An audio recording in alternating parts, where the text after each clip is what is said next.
Our next speaker is Kris Hall. She is the Constitutional Attorney, former state prosecutor, and she's the author of a book about the Constitution. A set of DVDs about the Constitution, and a book about the Constitution, Not a Living, Breathing Document. And it's my pleasure to present a true patriot, Kris Hall. I do appreciate him lowering the microphone. It'd probably be even better if I had a step stool back here. Now, I don't know about you, but there's a common theme that you'll hear throughout the day. You've already heard today, cognitive dissonance. And when the awareness starts to come to you about what's going on, because each and every one of us woke up one day with this idea, with a feeling that there's really something going wrong here. Maybe we couldn't put our finger on it, but we knew that something was just not right. And that feeling was so overwhelming that we couldn't just stop with it. We had to go on and find out. Am I wrong? Everybody here under that? Mm-hmm. Well, you're here because you've either had that feeling or you've gone a step further and you now have a better understanding. But I don't know about you, but when I started figuring out what was going on, I thought, how dumb am I? You know? And I think I can say that about myself with great authority. Because I'm a recovering liberal.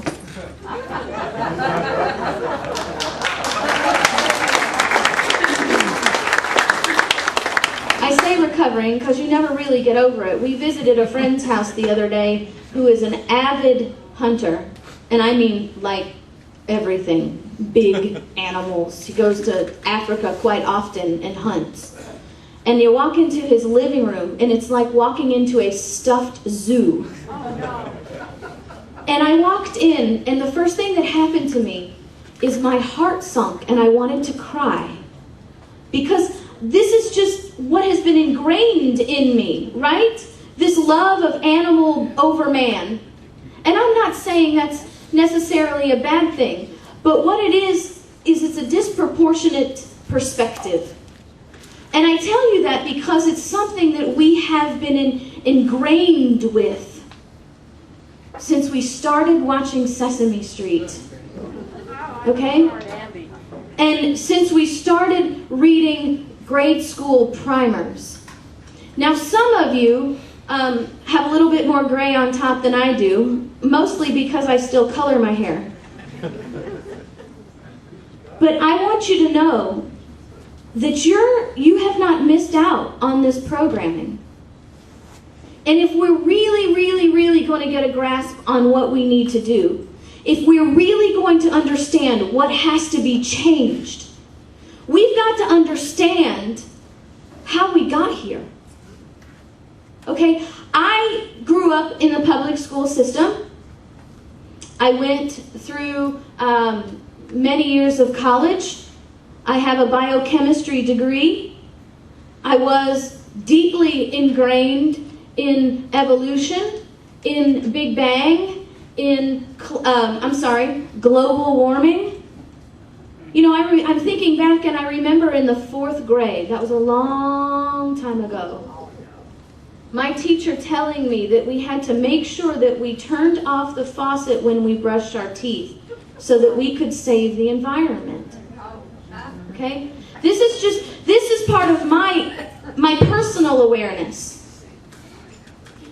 And when the truth came to me, it ticked me off, right?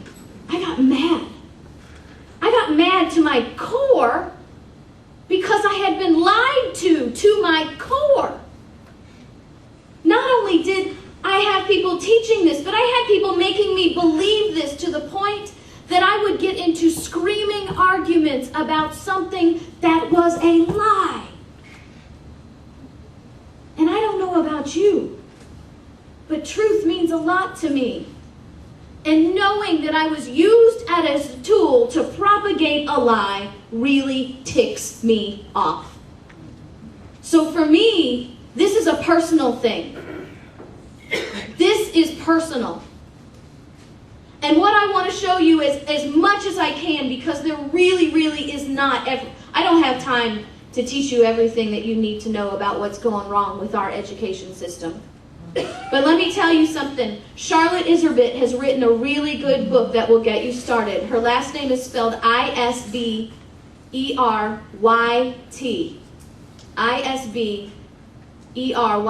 Charlotte Iserbyt. She can also speak from authority because she was a lifelong teacher and she was on Ronald Reagan's Education Commission.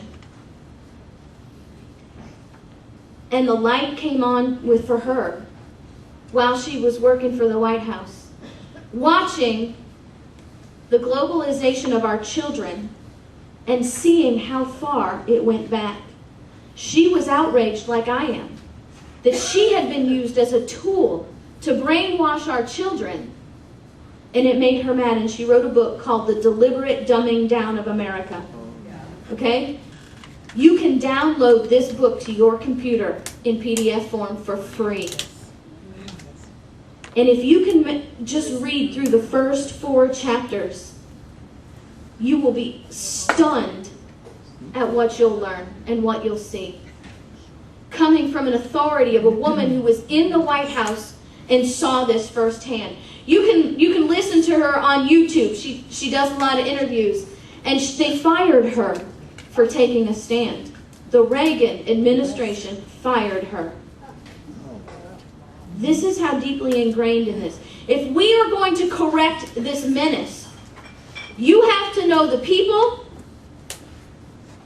and the principles upon which our education system has been built since the 1800s. You see, you have to understand that that's how far it goes back. Immediately after the founding of our nation, literacy rates in America ranged from 70% to almost 100%. Even though our people were grievously poor, considering our standards today. Areas of 100% literacy. Daniel Webster said in 1843 that the oratory and language skills of even children in America were far superior than that of England. He said that whatever may be said to the contrary, a correct use of the English language is, at this day, more general throughout the United States than it is throughout England herself. But then the people started coming in. Wilhelm Wundt, W-U-N-D-T, in 1832 was the founder of experimental psychology and the force behind its dissemination throughout the Western world. His foundational theory became the basis for teacher training for over 150 years. Do you know I have public school teachers that get mad when I teach this because they tell me I'm lying, that they have not been brainwashed. And then they go and read this stuff. And I think maybe it's complete denial out of self-preservation, right? Yes. How do you know that your entire college education has been geared so that you will teach our children that they are global citizens? That education should be done through consensus and not through fact and example. This comes from Wilhelm Wundt in 1832. Mr. Wundt said that children are nothing more than stimulus response mechanisms, nothing more than animated meat made up of neurons and electrochemical reactions. This was a huge movement at this time, ladies and gentlemen. If you want to look up somebody else, you need to look up the free love movement. Okay? I'm not talking about the 1960s. I'm talking about the 1780s. This started in the 1780s by a woman who was angry over being abused by her husband and wrote a book. Her name is Mary Wollstonecraft. Wollenstonecraft. It's pretty much the way it sounds, Wollstonecraft. And she wrote a book called The Fiction of Mary that started this movement that teaches us that a boy, a fish is a dog, is a pig, is a boy. That we are all nothing but animals. And therefore, the same fundamental experimentation that can be done on a lab rat in a maze can be performed on our children to create in them the beings that we want them to be. Edward Lee Thorndike, in 1903, was a professor of education and a writer of 507 books on the methods of teaching, which helps form the basis for teacher training and philosophy today. He said children could be equated to rats, monkeys, fish, cats, and chickens, animals that simply needed to be programmed. Now, how many of you have heard of John Dewey? The Dewey Decimal System, right? Right? The father of modern education. He is actually the father of progressive education. I want you to go on YouTube and do a search of progressive education. You're going to see commercials in the 1950s that teach our people that we should be teaching our children in progressive education. You see, it's all about taking over the language, because progressive sounds really great, doesn't it? Because the contrary, do we want to teach stagnant education? No. So we should want progressive education. But this is the fundamental principle that John Dewey started. He wrote the book Psychology. It is the most widely read and quoted textbook used in schools for teachers in this country. Dewey taught that the primary commitment to literacy was the greatest problem that the American school system faced. Here, listen to some of these quotes. He's also one of the signers of the Humanist Manifesto. Okay? The father of modern education, a signer of the Humanist Manifesto. He said, the plea for the predominance of learning to read in early education to me seems to be a perversion. Undue premium is put on the ability to read at a certain chronological age. The entertainment plus information motive for reading conduces the habit of solitary self-entertainment. You see, John Dewey was a Marxist and believed that people should learn by consensus, that our children should have to congregate in groups to be healthy, and that if they come together and decide one day that the sky is green, then that's what color the sky is. We violate the child's nature and render difficult the best ethical results by introducing the child too abruptly to a number of special studies of reading, writing, and geography. The true center of correlation on the school subjects is not science, nor literature, nor history, nor geography, but the child's own social activities. We have to understand where these people come from. John Dewey, William Wundt, they're all part of this movement from Munich, taught by G. Stanley Hall, who believed it was better to be illiterate and happy. He said,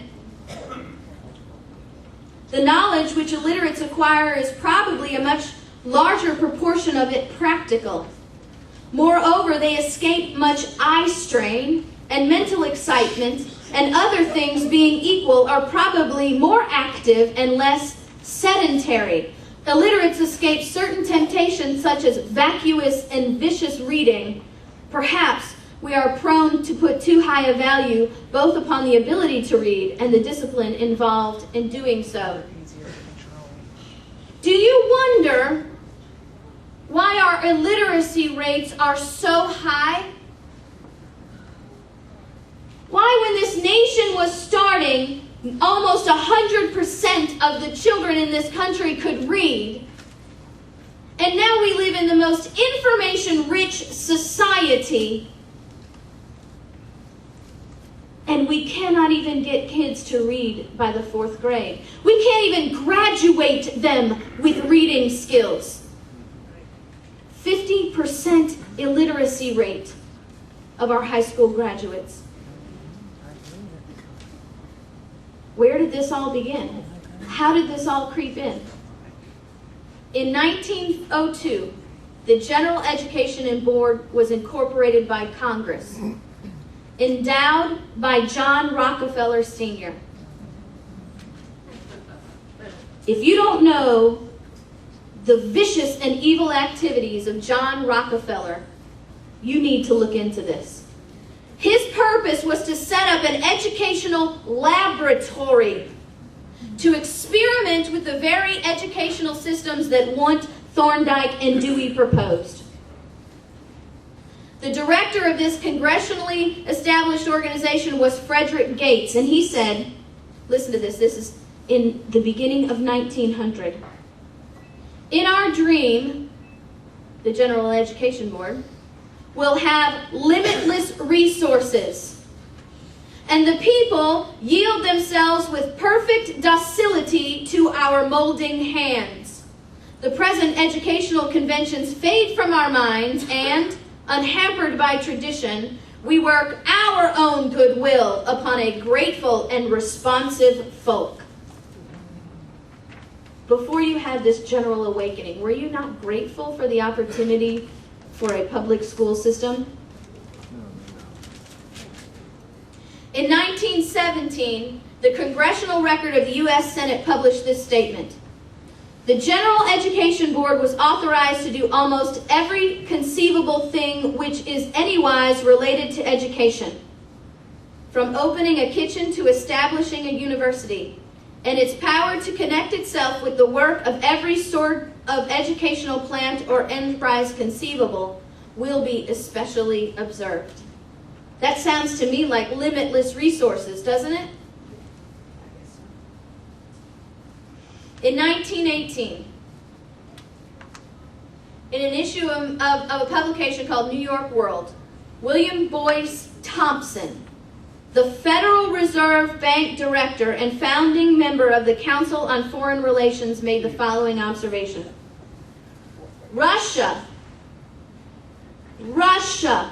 is pointing the way to great and sweeping world changes in 1918. When I sat and watched those democratic conclaves in Russia, I felt I would welcome a similar scene in the United States. The director of our Federal Reserve. Just one more reason for you to hate the Federal Reserve. Dr. Augustus Thomas, Commissioner of Education for the state of Maine, stated to a conference of world educators. You see, we were already globalizing in 1927. If there are those who think we are to jump immediately into a new world order, yes, ladies and gentlemen, I said 1927. Actuated by complete understanding and brotherly love, they are doomed to disappointment. If we are ever to approach that time, it will be after patient and persistent effort of long duration. You see, when it was said that communism would take over this nation without ever firing a shot, that was decades after this statement was made. Decades after Dewey said, if we are going to take over the world and over the United States and establish a socialist society, we must do it first by taking over the textbooks and the universities that teach our teachers. If there are those who think we are to jump immediately into a new world order, actuated by complete understanding and brotherly love, they are doomed to disappointment. If we are ever to approach that time, it will be after patient and persistent effort of long duration. Eugene Harley, a law professor at Harvard, published a book called International Understanding in 1931. And the builder of this new world must be education. Education alone can lay the foundation on which the building is to rest. Plainly, the first step in the case of each country is to train an elite to think, feel, and act internationally in 1931. Now, in 1932, President Herbert Hoover appoints a research committee on social trends, not approved or funded by Congress, but underwritten by the Rockefeller Foundation. No report was ever made to Congress or to the people. Ladies and gentlemen, this history has only brought you to 1931.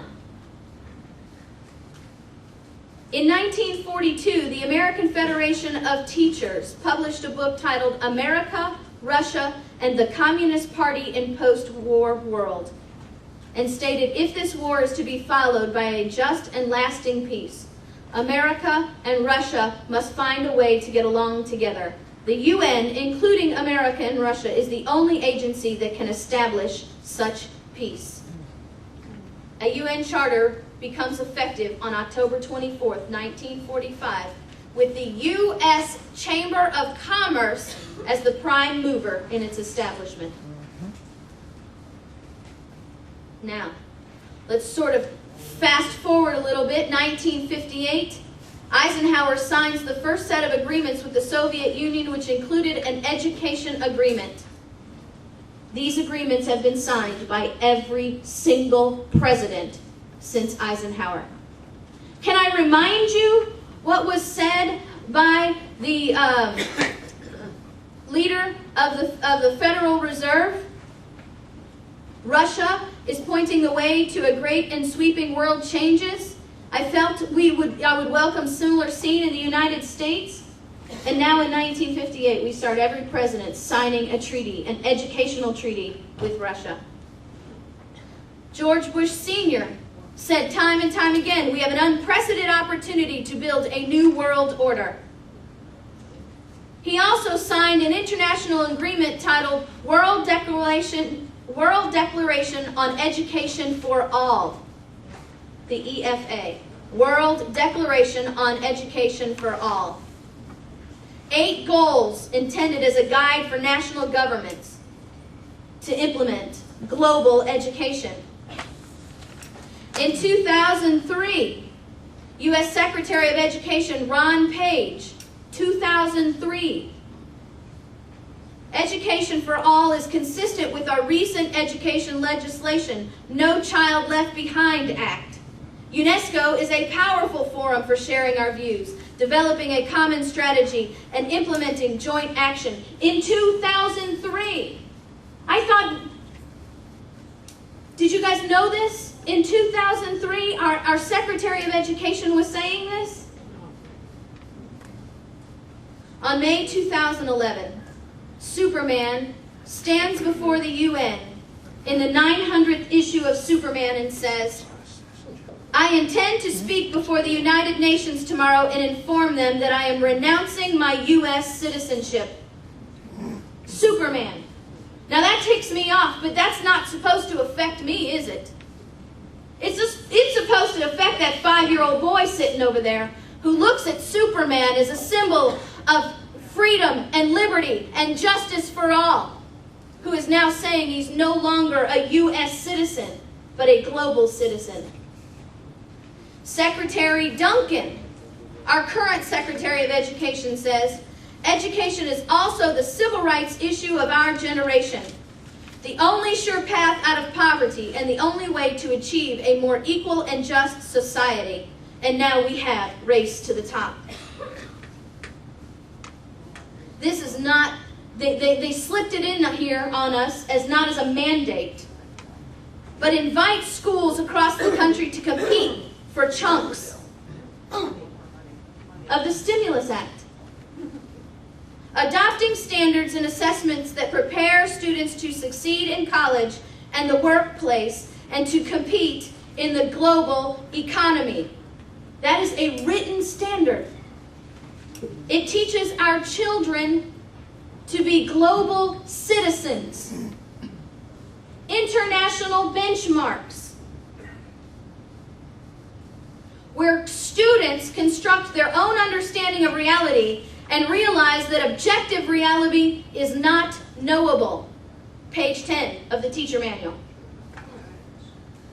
Go to the YouTube and look up Agenda 21 for Dummies.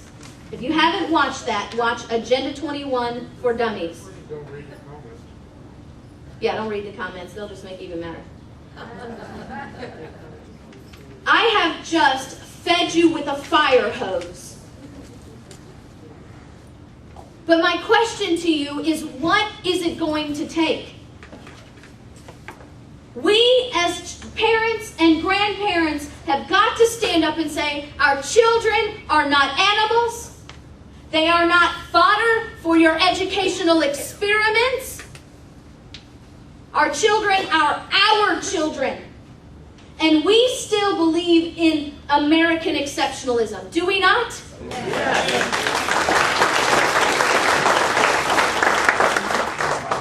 I will not have my child taught that the environment is more important than his mother and father. That the environment is more important than liberty. And justice for all is not synonymous with social justice.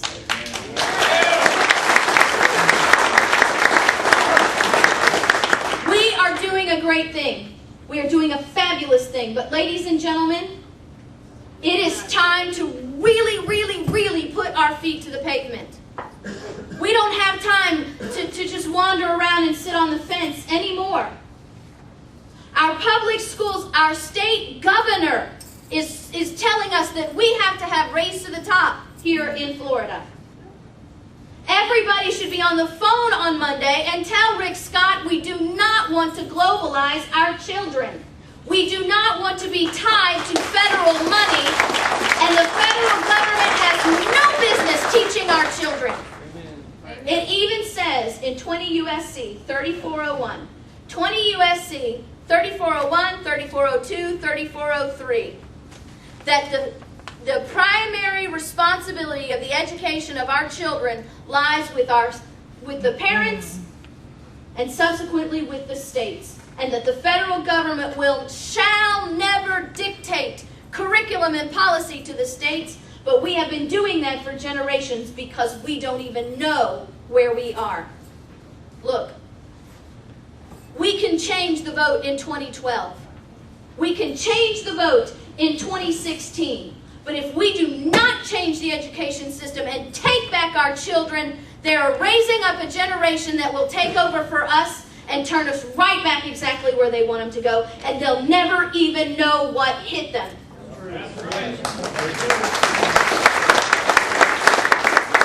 You need to write your Florida legislators, write Governor Scott, and tell them we do not want Race to the Top.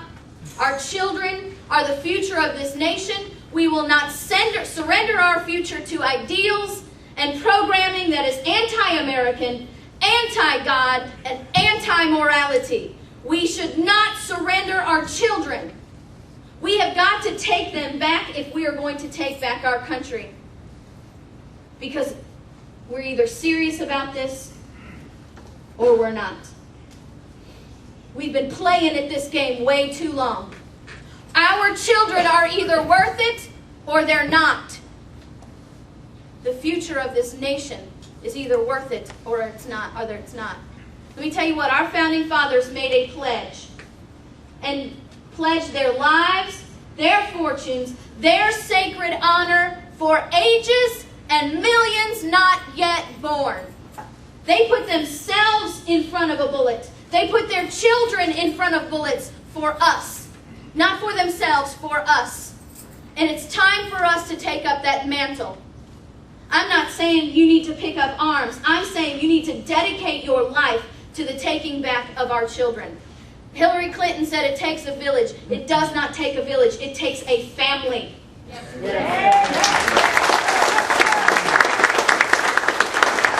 Children are an inheritance of the Lord, and it is your responsibility to teach them what they need to know. And that responsibility will fall on you on that great day when you answer for that. Now, do I have solutions for you? Get mad. Okay? Because until you get mad, you won't do anything. A great man once said, it's always somebody else's fight until you get punched in the eye. Get mad. Because what I'm going to suggest to you is going to seem impossible. Our Florida legislator voted us out of the textbook selection at midnight. Literally at midnight. Okay?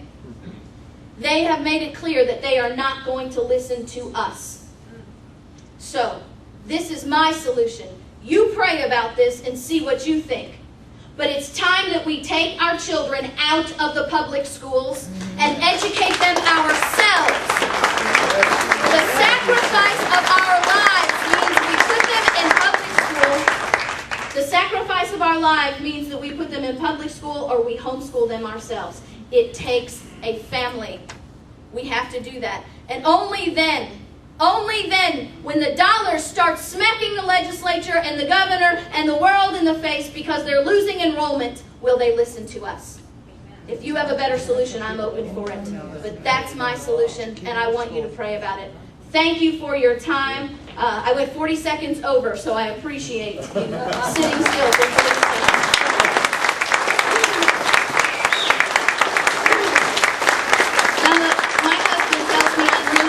Thank you very much. But I travel the country, do what I do at no cost. I don't charge anybody speaking fees. If you want to know the true history of our nation to teach to your children, I have a book and a DVD set back there. The book is $20, the DVD set is $30. Together, if you buy them as a set, it's only $40. If you want those, I'd be more than happy to sell you some.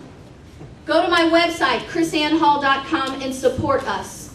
On November 12th, in this building, we will be teaching my entire seminar on the history of this country and the Bill of Rights 1 through 10 and the 17th Amendment.